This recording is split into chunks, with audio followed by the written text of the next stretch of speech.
Well, the first music I really heard and realized it was music was Rodgers and Hammerstein, because my dad made this lovely little sort of homemade system. We didn't know what he was doing in his little workshop. We lived in a terraced, one-bedroom bungalow type house in a street in Sunderland in the northeast of England, and he was in the workshop for ages, months, and then he had put little speakers up in the corner of the house, and overnight he'd set up a record deck, and he'd bought about 12 vinyl albums, and in the morning when I woke up there was blasting out The King and I and South Pacific and all these. I'd never really heard music, sort of good quality, quite loud, because he'd sent away to Germany and got some speakers, Grundig speakers, and he'd put them inside of oak little cabinets, because he used to work on woodwork all the time.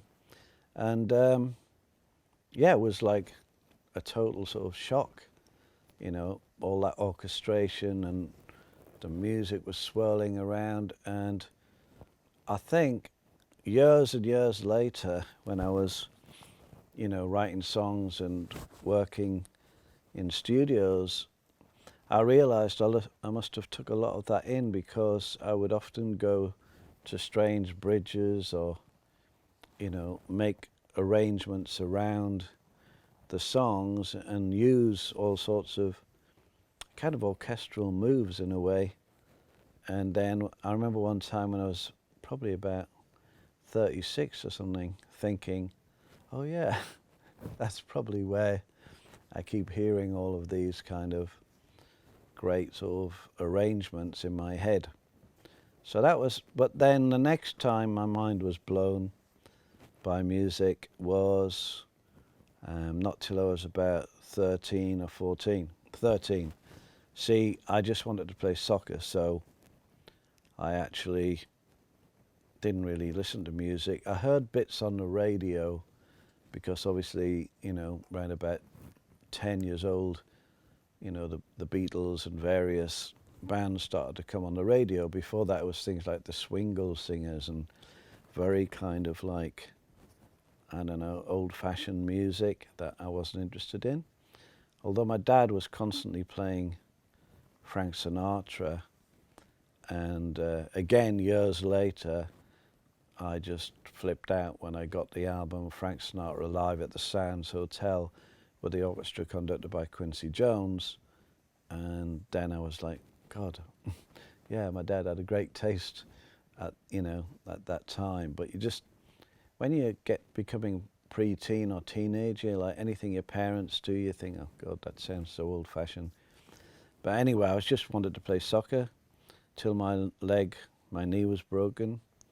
And then my brother had started to sort of get these albums like Another Side of Bob Dylan albums, and a couple of blues albums. And my cousin sent these records from Memphis as well. So these records, they really sort of flipped me out, because it was like, Robert Johnson, King of the Delta Blues Singers, Howlin' Wolf, people like that. And I would put them on a record player in Sunderland in the northeast of England, and nobody was in the house, and they'd have this whining voice and this very sort of field recording kind of blues. And I would just know that there was something about it that was going to affect me the rest of my life. So that was my early introduction to music. And so how old would you have been when you started like listening to Dylan and kind of getting more into it? And had you not played music by this point? No, I wasn't playing any music till those albums, and because I had my knee broken, I was stuck in the house, and my brother had brought a guitar. He had a guitar, and he had a little folk group that he used to practice with, and I sort of picked up the guitar and realized I could very quickly work out a melody, even on one string, or I didn't know any chords or anything. And then I figured out that if I tuned all the strings to a certain, note, in fact, I was tuning it to a chord without realizing it, I could sort of play with a smashed bottleneck, which is you get a bottle and you kind of tie string around it and go like that really fast and put it under the cold tap, and you get a bottleneck, which the blues players would use something like that. And that was kind of what I was first playing, was like bottleneck blues and that kind of stuff. It wasn't until quite a while till somebody came round to the house and said, yeah, our guitar's tuned all weird, and tuned it to a normal tuning. And I was like, oh shit, this is like... And then there's things called chords, and I was like, oh, okay. So then I had to learn, all the chords and all of that stuff. But I still tune my guitar to a chord a lot, so I can play open G or open D and play, slide and play on top of the chord, like Keith Richards does a lot of the time. So from those like early beginnings, like what's amazing is that, you took up so late, but then your band, Longdancer, you were in a band called Longdancer, right? That got signed to the Rocket Record Company. Yeah, that's so weird. I was just before the interview started, I was playing Rocket Man through this 9.1.6 system here. We're in a very odd room. The background you see behind me is actually it's a sort of recreation, I suppose, of a graphic equalizer in wood, but the room is designed by Massenburg, who created, graphic equalizers in a sense. And yeah, so I was just playing around with John McBride, moving the guitar on Rocket Man, when it goes, you make it go over your head, and you can make the background vocals come out of the side or behind you. It's really weird that, because when we got signed, the band Longdancer, we were all from Sunderland and we were very young, to Elton John's label. We went on tour with them and we had to sing those backing vocals live, on Rocket Man. So we were just playing it, and it just reminded me of that, being in Italy in a cycle stadium or whatever they call them, singing backing vocals behind Elton John, the four of us, while he was playing and singing Rocket Man. I must say, incredible performer, incredible songwriter, and to be up close with him on the stage and wherever, it's just music dripping out of him. The same feeling as with Stevie Wonder in a way, different music style and everything, but Stevie would just put his fingers on a keyboard. Now, a keyboard is, it's the same for everybody, it's tuned a certain way and there's certain notes. Stevie Wonder puts his fingers on the keyboard and it sounds like Stevie Wonder, It's just the way, the inversion of the chord or whatever he's choosing has a certain feeling to it, Amazing experience.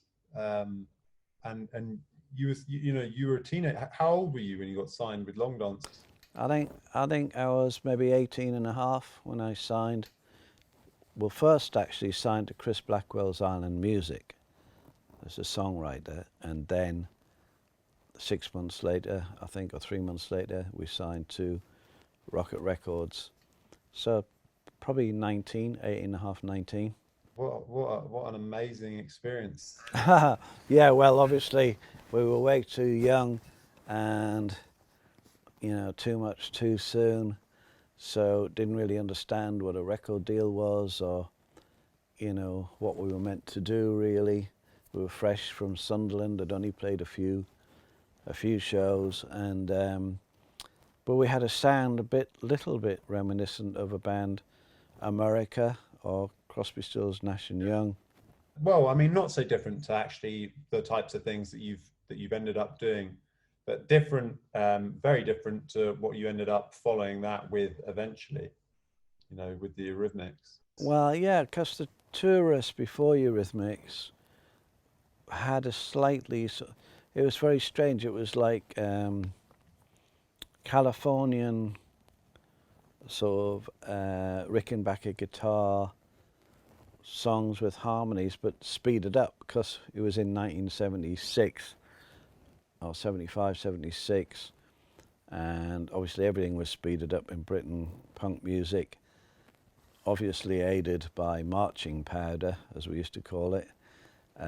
So a lot of punk music was really fast, but it was also because a lot of people were playing it, were taking amphetamine sulfate, which is like speed, as well as it being the energy of the music was a lot to do with the social political situation that people were in, mixed with the drugs, mixed with the feeling and the angst and everything. Of course, the Sex Pistols nailed it completely. So there we were playing like kind of more like Love Forever Changes, kind of mixed with the Byrds, mixed with, I suppose, a little bit Tom Petty later on, but speeded up, and it was at odds with everything else that was going on. But still, it was a big learning curve. You know, all of it was a learning curve. So after the Tourists, Annie and I obviously decided to just be the two of us and be in control of our own destiny, which was Eurythmics, and then obviously everything changed. And the first Eurythmics record, that's In the Garden, right? Yeah, In the Garden was the first Eurythmics album, and again, I learnt a lot from Connie Plank in Germany, the record producer, who was a bit of a mentor for me and for many other people. And Connie taught me about studios and how, you know, it's okay to just do anything you want.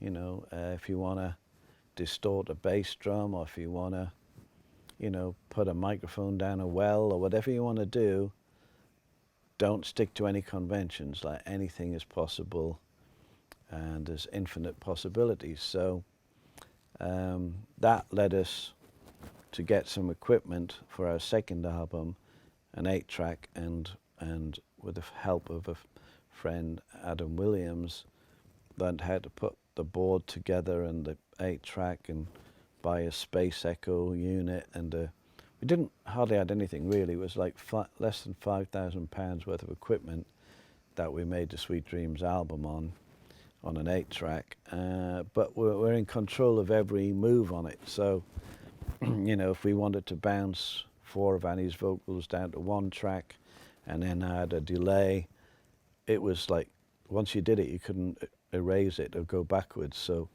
it was very good for necessity as the mother of invention. Like, what you are actually doing now, it's forever. Whereas, you know, you can have masses of, you know, take 10 drum tracks and 16 guitar overdubs and decide later, which I think is usually not a good idea. I mean, I'm sure there's lots of people who've done it really well, you know. Mutt Lange, for instance, with, you know, rock records, might record every individual string, or I'm not sure how he does it, but, you know, different producers get different sounds in a particular way that they like to work, like Phil Spector. You know, people have tried to recreate Phil Spector records, but he really had a unique approach to everything.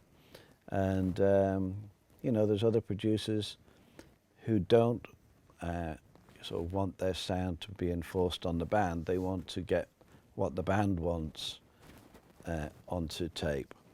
And that's an interesting world, because some producers are like, this is my sound, and if you want it, come here and I'll put that sound on your record. And that's what some people want. And then other producers are like, okay, so what kind of records do you want to make, and what's it about, and which way does the band play, and what's the dynamic of the people in the band, and it's all just trying to get what they want onto the onto the record. And yeah, so I'm somewhere in between the two.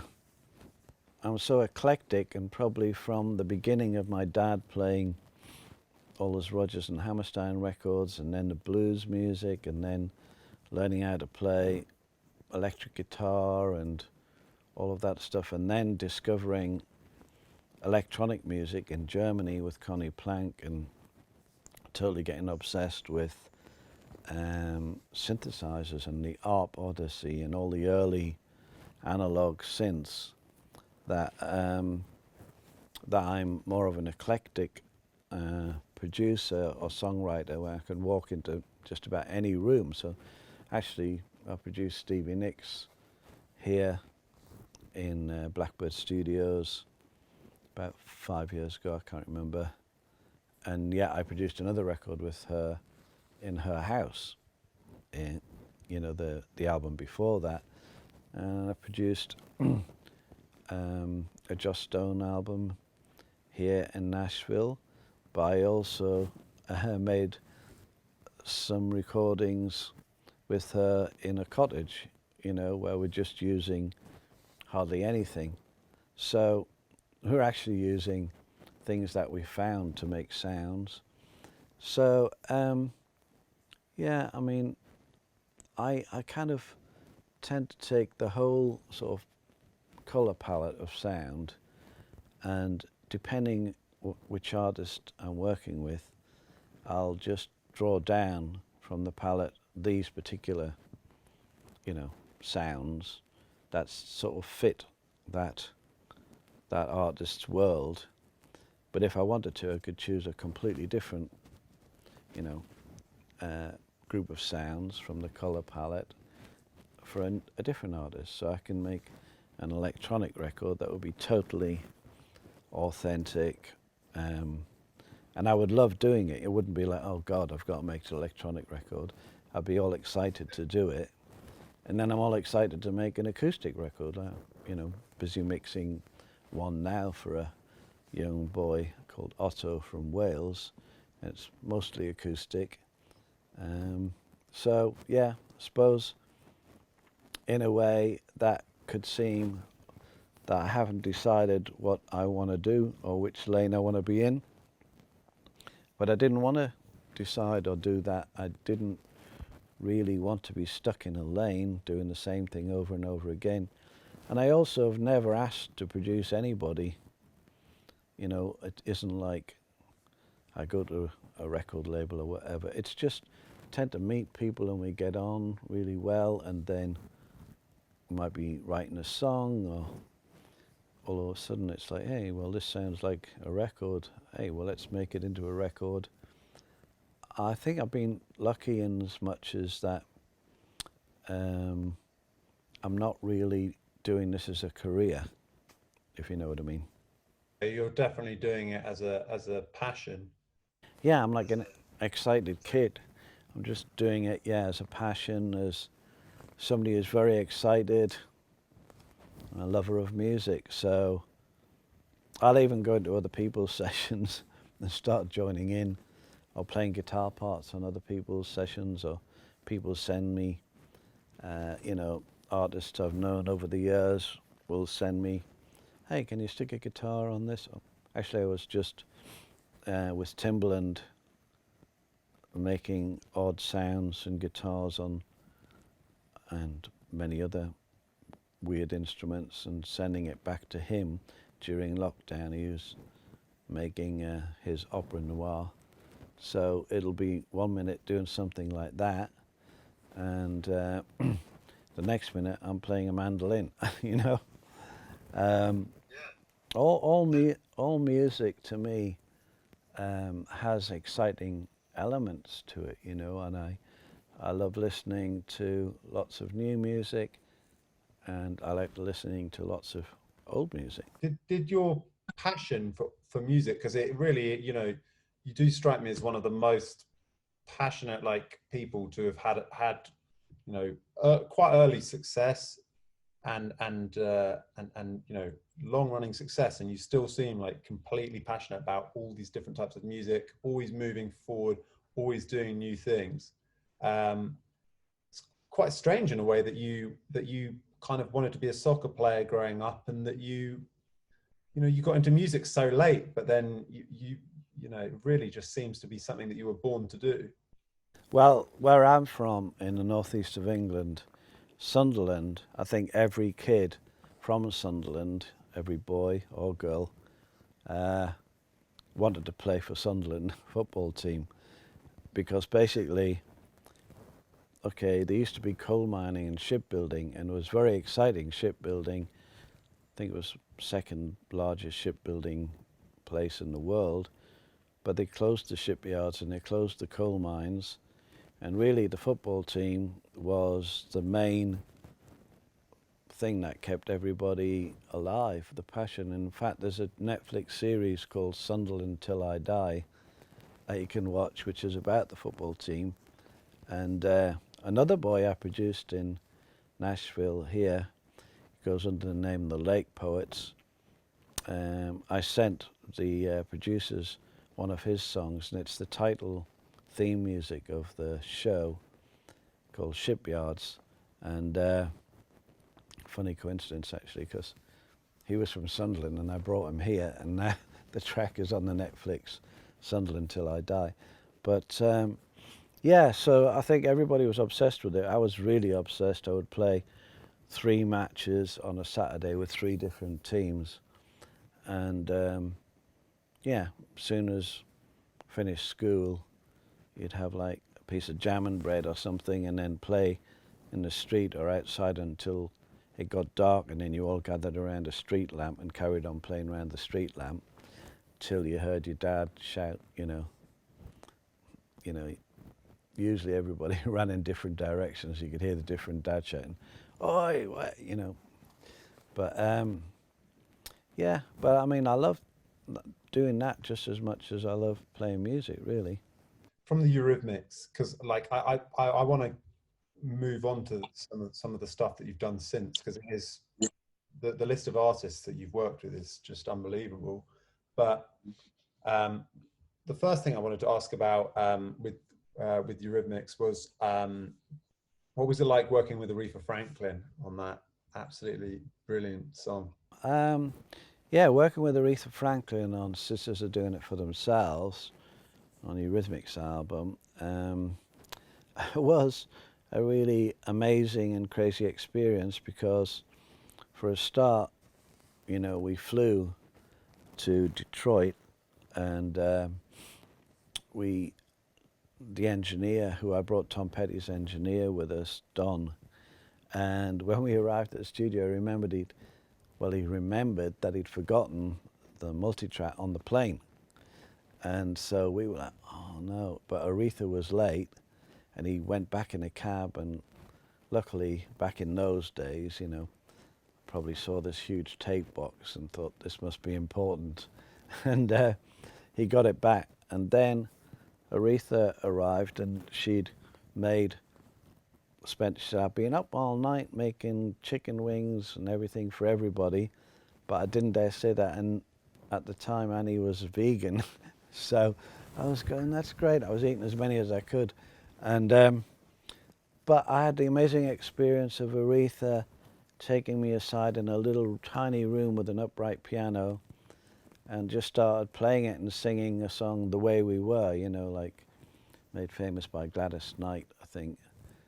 And she started crying while she was singing it, and it was like this amazing rendition, as if she was on stage, you know, at the Olympia in Paris or something. And I was literally, there was only like, the room was only about 8 foot square. And so that was my first experience with Aretha. And she didn't say anything afterwards. She just sort of wiped away the tears. And then we went in the next room, and there was quite a lot of people, and I put up the track. And at first, I think she wasn't quite sure, like, you know, this Eurythmics a duo with this guy and a girl, and Annie's got short cropped hair, and I think, you know, probably Clive Davis had said this is a good thing. And so it wasn't until they were around a mic and Annie opened her mouth to sing, she liked the groove of the track because it's very sort of R&B, that I visibly saw Aretha go, oh. And so she sort of moved her jacket back a bit on her shoulders, and Annie came in, you know, singing, and they sang it literally like this around the mic. And the whole room, in the mixing room, I was at the desk recording, the whole room sort of lit up.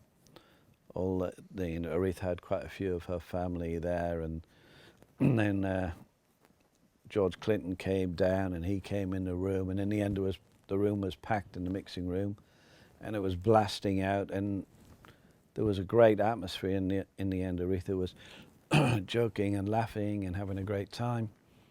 And then I noticed not long after that, Aretha came out with a single and an album called Freeway of Love in a Pink Cadillac, which was very like Sisters Are Doing It for Themselves.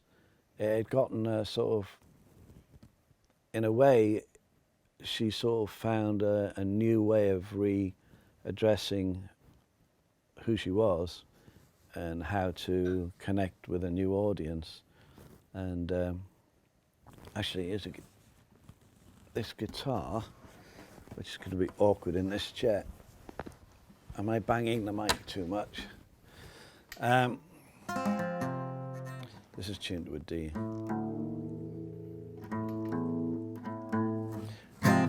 That all started with Annie we'd finished the record really, and that we were making, but she said, I've written this poem, and it was called Sisters Are Doing It for Themselves.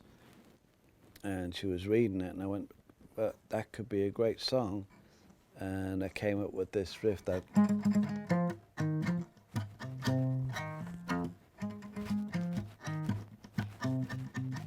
which was the basis of the, you know, and then I got a kind of mixture of pencils and all sorts of things in a jar and shook them like so really loud, and then it had a great sort of rhythm going along with the bass and drum. And on that particular track, because I had been working with Tom Petty and the Heartbreakers, I got Mike Campbell in to play this great sort of wah-wah-y kind of solo, but that's the sort of vibe. It was just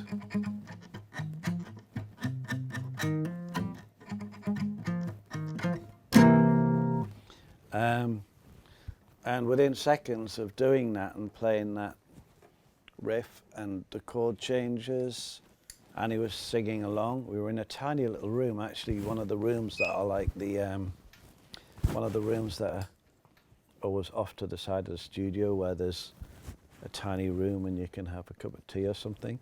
And so we were crammed in there, and she started singing. Now there was a time when we used to say, and we had the whole song worked out in about 10 minutes. So yeah, we recorded that basically after we'd finished the album. And then it was like, oh, this would be good as a duet. And then people were saying, yeah, what about Tina Turner? What about this? What about that?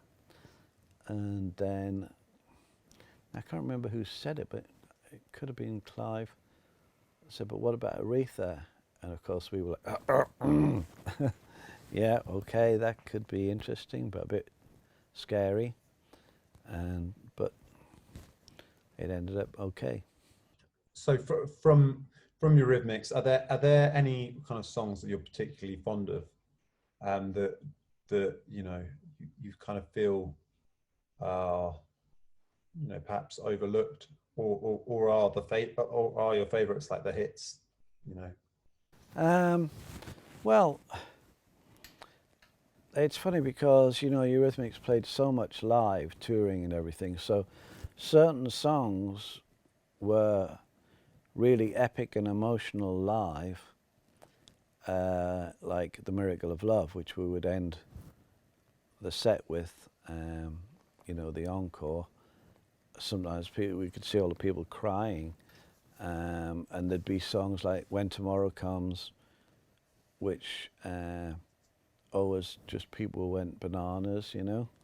And there are, I mean, basically our set, once Sweet Dreams had been a hit, our live set used to be full of, there wasn't really a dud in the set, if you know what I mean. All the songs went down really well in different ways. Like I Love You Like a Ball and Chain live used to be really amazing, but we never released it as a single or anything like that. So, but I think Here Comes the Rain Again has a really special feeling for me because, you know, that the way from the opening chord, I have to sit forward again, the opening chord, which is like it's an A minor with a B, has an atmosphere to it, and of course Michael Kamen's brilliant string arrangement, and then the atmosphere and the melancholy in Annie's voice, and the hopefulness in the chorus. So the verses are very like,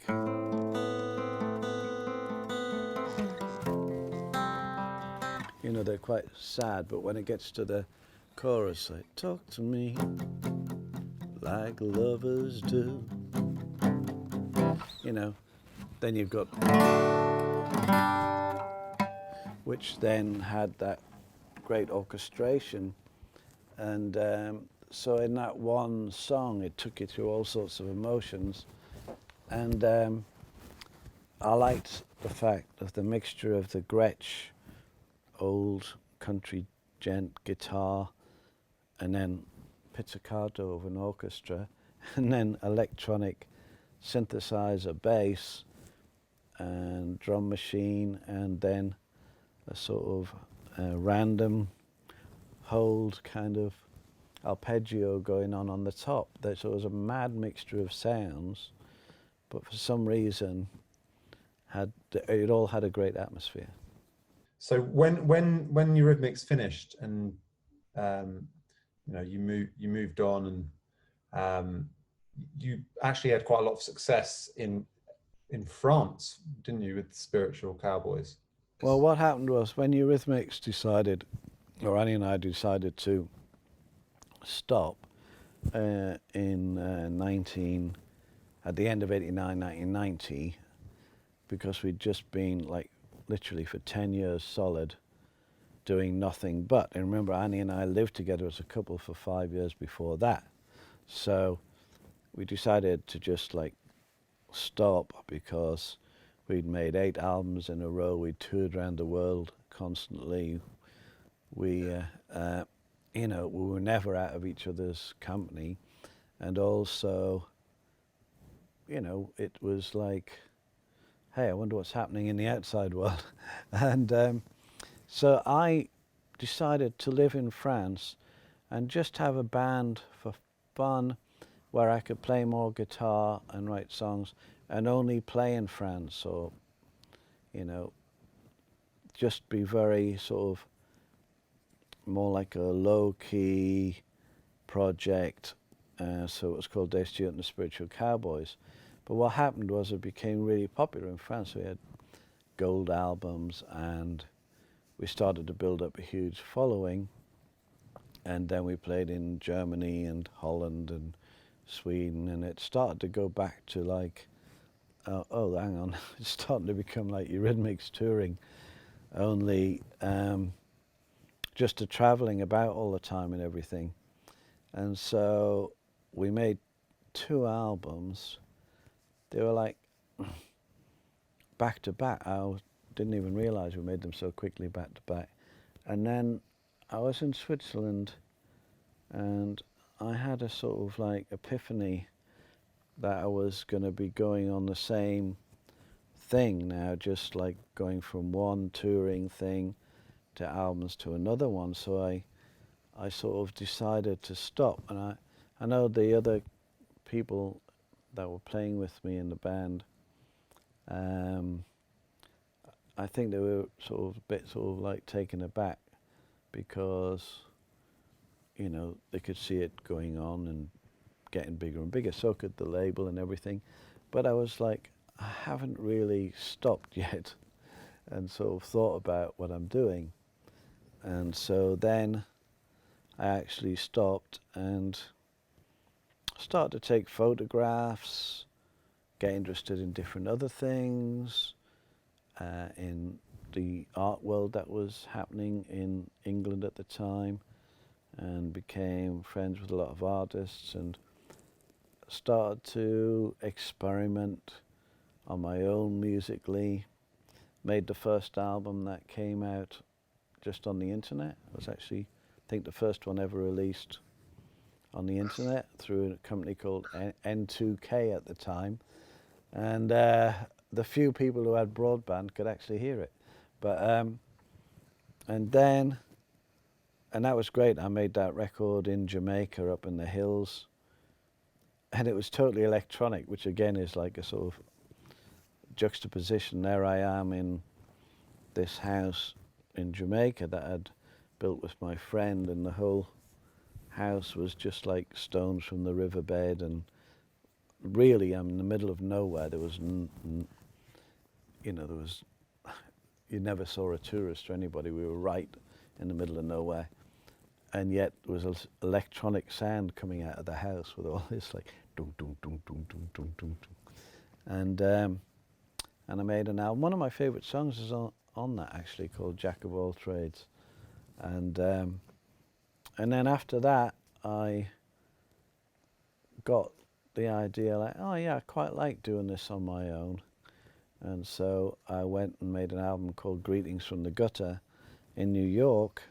And I'm wearing a t-shirt with Lou Reed on, who was a great friend, and he's playing on that album, along with Laurie Anderson, who they'd just met, and Laurie does a track with me where we're exchanging these whispered vocals.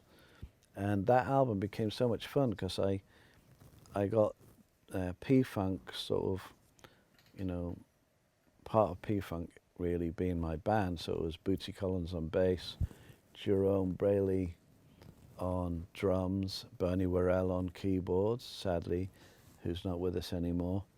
And then people kept coming down to the studio to hang out. So then Lady Miss Kia from Delight singing backing vocals and joining in, and then Mick came down the studio, Mick Jagger, and he was singing some stuff. And it just became like this sort of party in the studio. And at one point, Bootsy was saying, oh, this reminded him of Sly Stone's sessions, you know, where everybody's in the control room all singing together. And that was great fun. I wrote songs like Heart of Stone and Jealousy, and then Heart of Stone was a hit as well. yeah, it's like, yeah, I love playing Heart of Stone live even now. I played it just recently. Well, not recently. Everything now seems recently, but then I think about it's years ago. But I played it at Daryl's house, you know, live at Daryl's house, which is a kind of show in his barn. And I used to play it live. You say, I always used to do this thing at the Troubadour in LA called Dave Stewart and Friends, and it was all just like, it was madhouse, because I would just let people on the day or the day before get up, you know, say, hey, I want to get up and play. And it could be anybody from Marilyn Manson to John Mayer, or all sorts of people got up and sang and played. And I had such a sort of catalogue of songs that they could join in on anything. And then over the last 10 years, I've been coming to this studio in Nashville, Blackbird Studios, and I made, I think, about 9 albums here. And I discovered a whole other new world of players and music. along the way, I've been producing many other records and actually creating a TV show which is on NBC called Songland about songwriting and songwriters. But I'm always involved in some way in a musical project, probably 3 or 4 at the same time, and usually diverse, but really the intel inside is the music. Obviously, very well loved for your work with Annie as well. But, you know, anything from the fact that you produced like Daryl Hall's best, like, or biggest solo hit, Dream Time, to you know, working with Dylan or working with Mick Jagger, as we were talking about, that brilliant Alfie soundtrack and winning a Golden Globe. I mean, your Ringo, how many albums have you produced with Ringo now? Is it 6 or something? I don't know. With Ringo, he always asked me to come round if I want to write a song, or, you know, it's usually we write a song together and then we record it and they end up on his albums, like 1 or 2 on each one. I don't actually go and produce whole albums. It's just like great fun. He is great fun, and he's also sharp as a razor, Ringo. But I mean, in the, you know, going through the past, like I think Mick Jagger wrote in the foreword of my memoir, or whatever you want to call it, that the first thing with me is it has to be fun. It has to be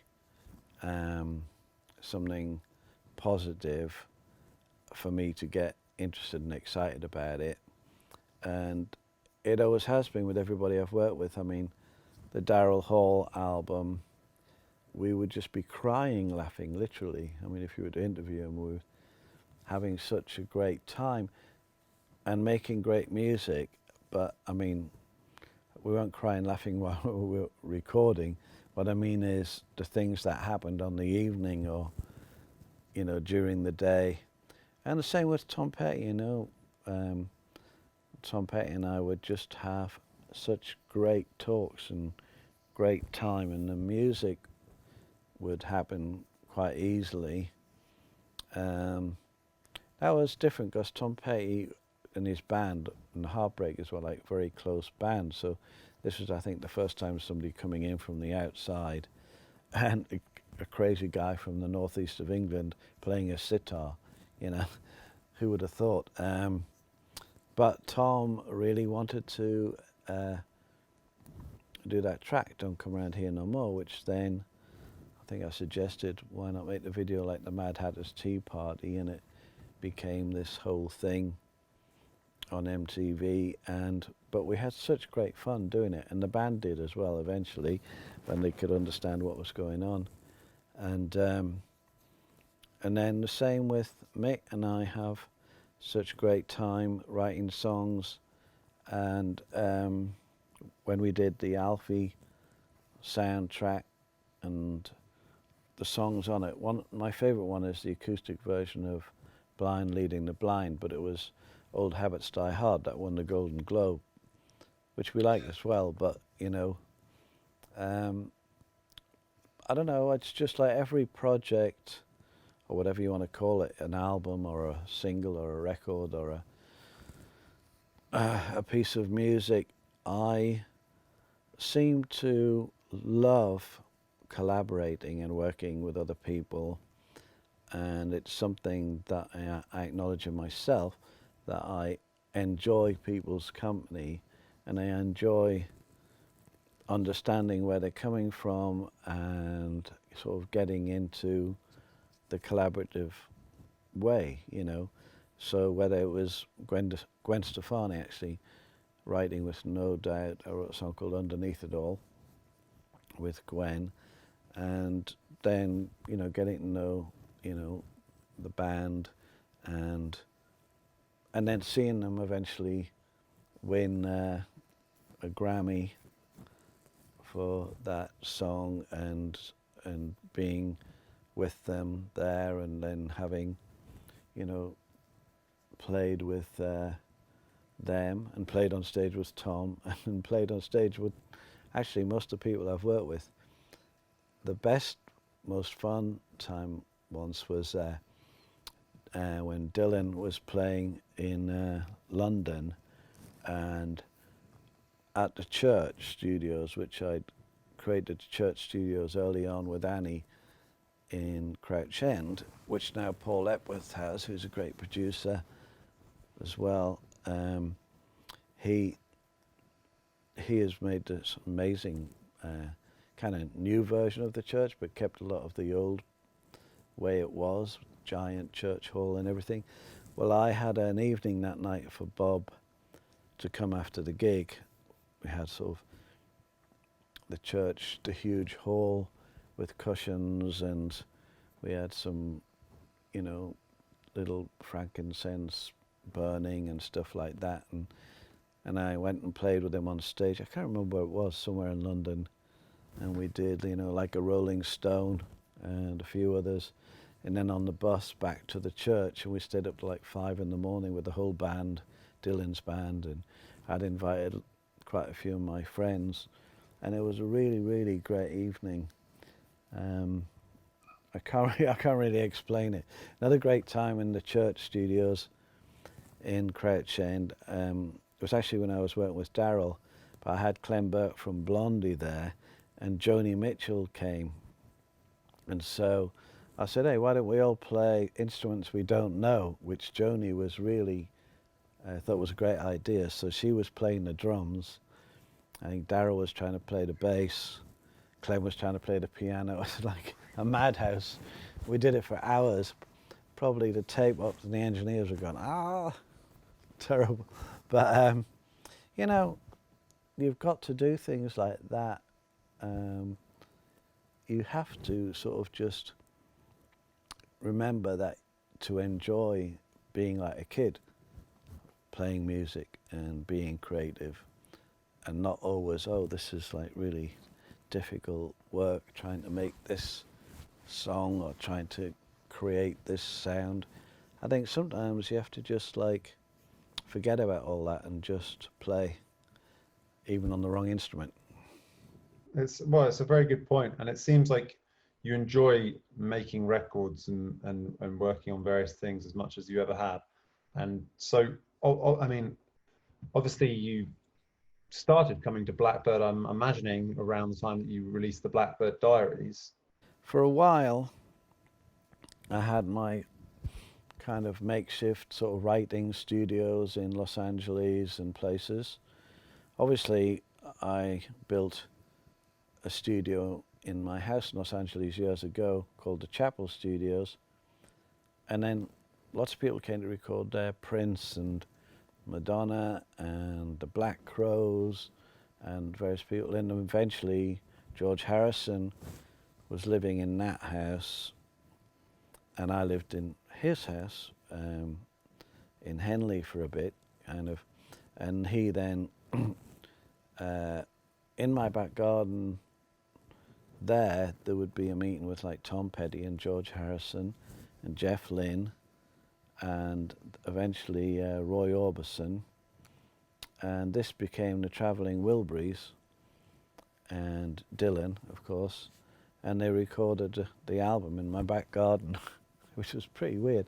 When you're from Sunderland in the northeast of England, you know, you don't imagine to look out your bedroom window and see Roy Orbison, Bob Dylan, Tom Petty, Jeff Lynne, and George Harrison sitting around the tree strumming acoustic guitars.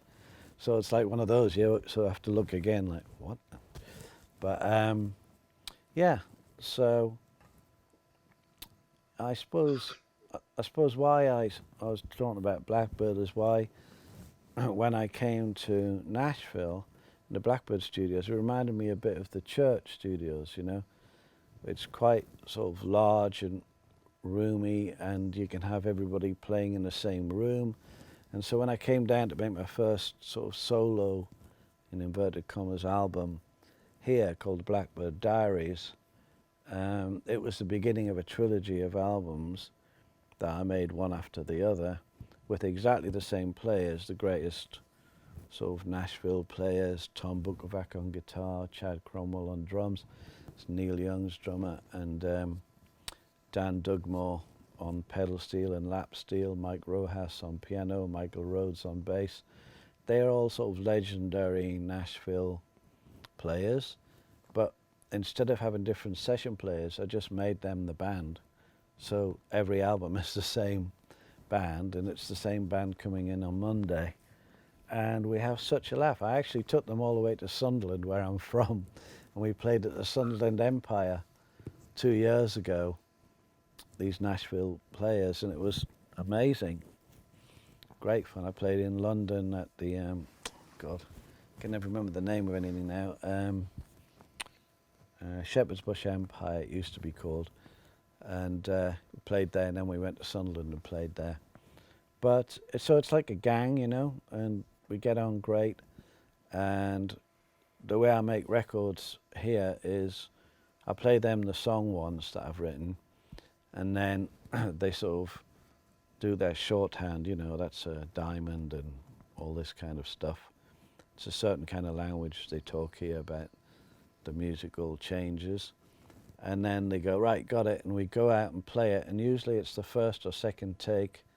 I play and sing live, they play live, and that's it. And so the first song I did was called Magic in the Blues, and you can actually hear us starting off, and I make the intro quite long because I'm trying to work out what I'm going to do, because I was half making it up and half written it, you know.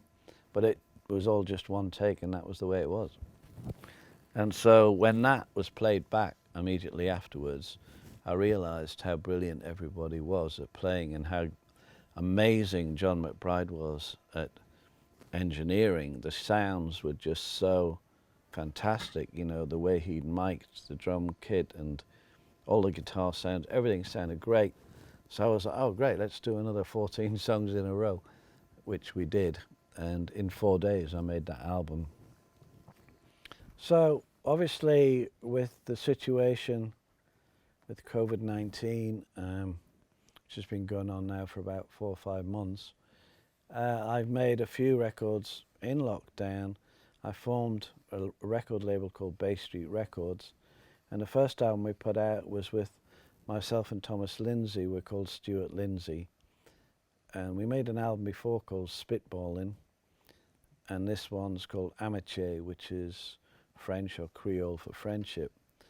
Both of these albums actually we made in separate places, never seeing each other. So the first one we did that, so the second one was easy being in lockdown, because that's what we did on the first one, because Thomas really doesn't like leaving his place in Louisiana. He's a young, brilliant singer-songwriter, and I said, well, that's okay, you don't have to. You can send me your ideas and I'll send you mine. And so that's how we made Spitballing. And then Amitié we made, just put out about 4 weeks ago actually, on my little label. And that again we made in lockdown. And a lot of the songs, even though they weren't necessarily about what was happening in the world, a lot of them are personal, or Thomas's personal feelings mixed with sort of emotional music. They kind of all have a certain feeling about the world as it is, not just to do with, you know, a virus or anything, but to do with the unrest socially, politically, people being bombarded with social media. Like, it's kind of an implosion and an explosion at the same time, and it's like the best of times, the worst of times, you know. It's like things could be great because of human intelligence and the way people deal with situations now, you know, like, yeah, if you see something terrible happening on the street, you can film it and immediately report it or upload it.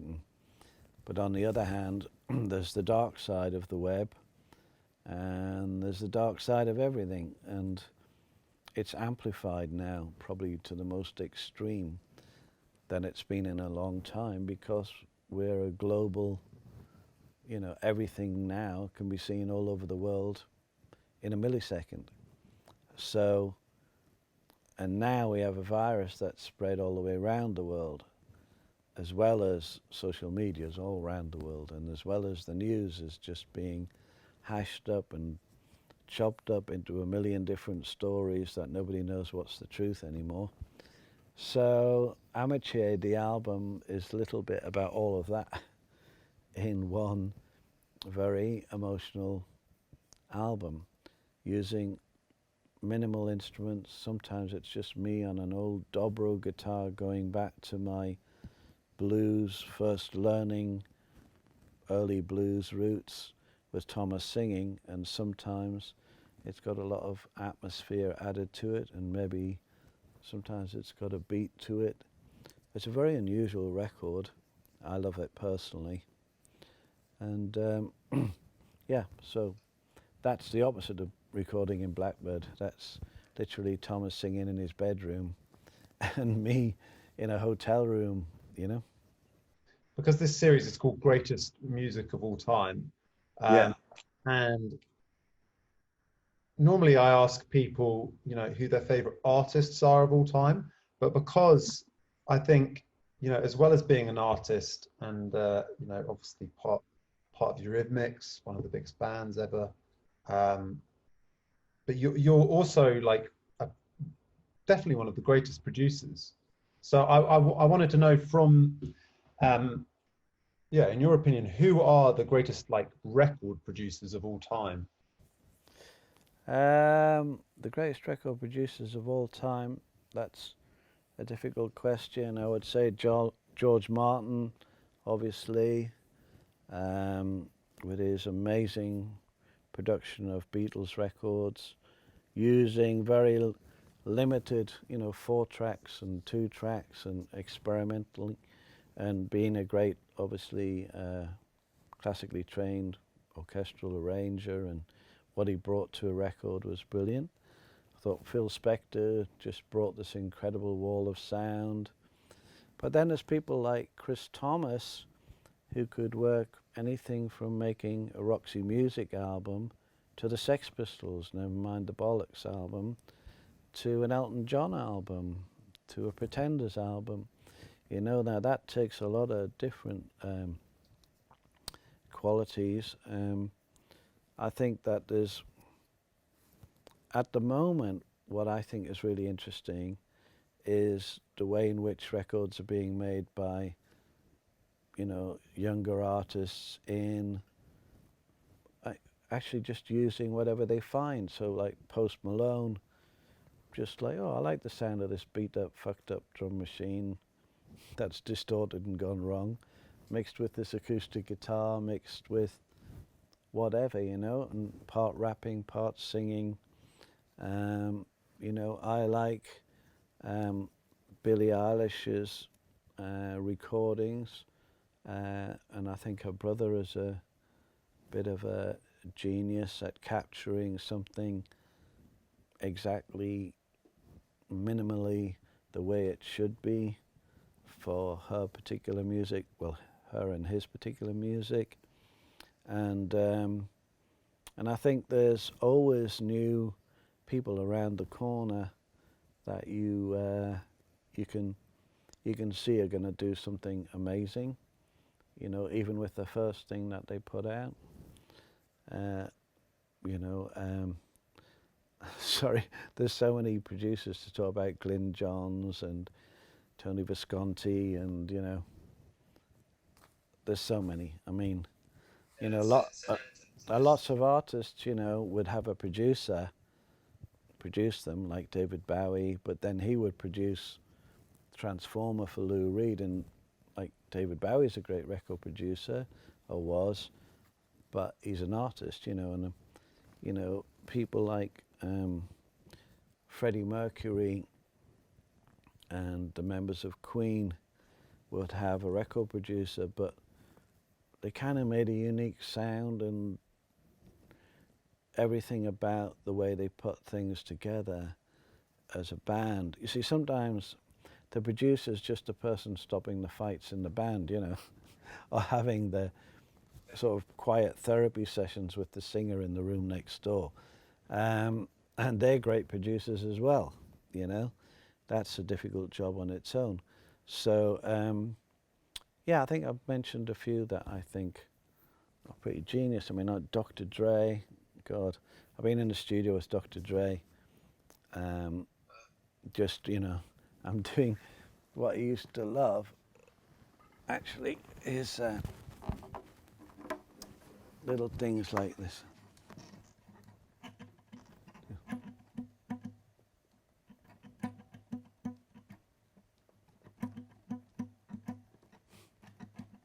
You know what I mean? So you just do that on a damp guitar, and then the next thing, it's like a tiny little hooky piano line, and then the drums built around it are just sort of, he would go into such detail of the bass drum, and like would be blasting, so you'd have to sit in the room outside, and so would he, because it was so deafening, but he wanted to see what it sounded like through the wall of a club or something. And so being in the most extreme rooms with Timbaland, watching him work, watching Dr. Dre work, watching Jimmy Iovine work, who was just amazing at sort of just being very honest and saying, well, I know you guys all like it, but I can't even hear the vocal. Or like, where's the chorus? Don't bore us, get to the chorus. You know, I love watching other producers at work and seeing them cope and deal with things, situations that I've had to deal with sometimes with different artists. And it's a tricky job, but it's a brilliant job. It's not a job. It's the greatest fun ever.